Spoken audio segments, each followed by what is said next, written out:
A fény szemetén már a minden mulatom. Csak egy nagyon-nagyon sötét helyiségre, ahová valaki engem erőszakkal megpusztol.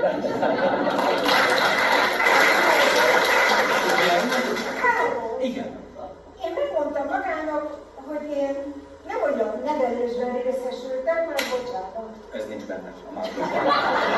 Nézzön is, leány vagyok! Próbáltam férjhez menni, de senki nem akart elvenni! Nem csodálom.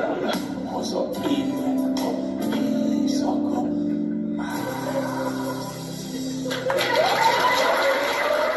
Itt lett a vacsora? Te már megint veszekedni akarsz? Ki az a marha, aki 36 fokban Nerszbundába akar elmenni? Például egy nerc. Mit mond? Azt mondja, hogy tedd be a fogat. 2 férfit kérek, nyuszi 2 lyukához. Jó estét, kolléga! Mire Kálai? Mióta vagyok én kurva?